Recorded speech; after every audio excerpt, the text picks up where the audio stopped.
Omar Cissé, CEO de InTouch. Bonsoir. Bonsoir. Bienvenue sur ce plateau. Franck Bossa, vous êtes le Hub Manager de InTouch. Merci à vous de nous avoir rejoints. On va commencer avec vous. Vous avez eu des expériences diverses et variées sur le continent, dans l'entrepreneuriat. Racontez-nous un petit peu toutes ces expériences qui ont jalonné votre parcours jusqu'à InTouch.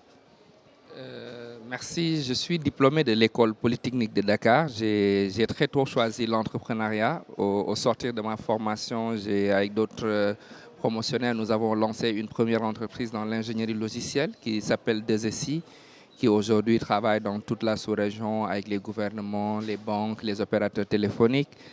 Au bout d'une dizaine d'années, j'ai voulu travailler sur l'écosystème africain, l'écosystème de l'accompagnement des entrepreneurs. Donc, j'ai accompagné le lancement d'un incubateur, le CETIC Dakar, que j'ai lancé en 2010. Vu que l'accompagnement, selon moi, ne suffisait pas pour développer l'entrepreneuriat, j'ai choisi, avec un ami Olivier Faudet, de monter un fonds d'investissement avec le fonds d'investissement investisseurs et partenaires. Et enfin, j'ai lancé InTouch en 2015, qui aujourd'hui est présent dans 10 pays. Et justement, que fait InTouch ? InTouch est agrégateur de moyens de paiement. De manière basique, ça veut dire quoi? Ça veut dire que nous fournissons une plateforme unique qui permet aux marchands d'accepter tous les moyens de paiement. Nous avons aujourd'hui 30 000 petits commerçants, 30 000 commerçants qui utilisent notre plateforme, mais aussi 1000 grands comptes qui peuvent être des pétroliers, qui peuvent être des structures comme Bolloré, des structures comme KFC, à qui nous permettons d'accepter les moyens de paiement, mais aussi de distribuer des services digitaux.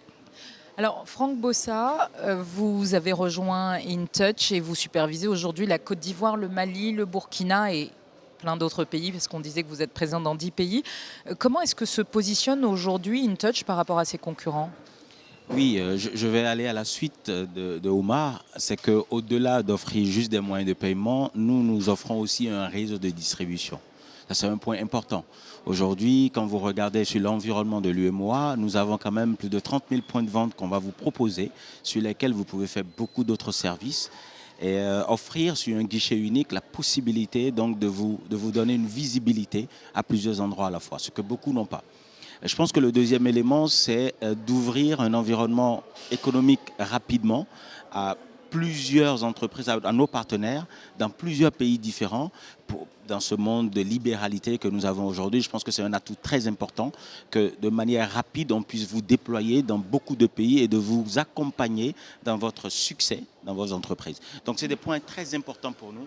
Et il ne suffit pas juste de vous déployer, mais il suffit de vous accompagner surtout pour que vous ayez la satisfaction qu'il le faut. Et justement, quels sont les véritables enjeux du paiement en Afrique et quelles sont les perspectives d'InTouch dans le futur à venir ? Excellente question. Je pense qu'aujourd'hui, l'enjeu réel du paiement devient de plus en plus important. Le paiement prend de la force, de la valeur, parce qu'on a fait du mobile money pendant 10 ans, on a fait du cash-in, cash-out, du transfert de base, je vais dire, d'argent. Mais le paiement devient un élément important pour nous permettre d'utiliser cette technologie-là pour sécuriser un peu plus la collecte des commerçants, dont parlait M. Cissé tout à l'heure, mais aussi donner de la valeur ajoutée aux services de base de digitalisation que nous avons. Donc les enjeux sont gros et InTouch se positionne justement sur ces enjeux. Des enjeux pour le futur en 2 mots ? Vraiment être ce partenaire de confiance pour les transactions digitales en Afrique. Aujourd'hui, nous sommes dans 10 pays.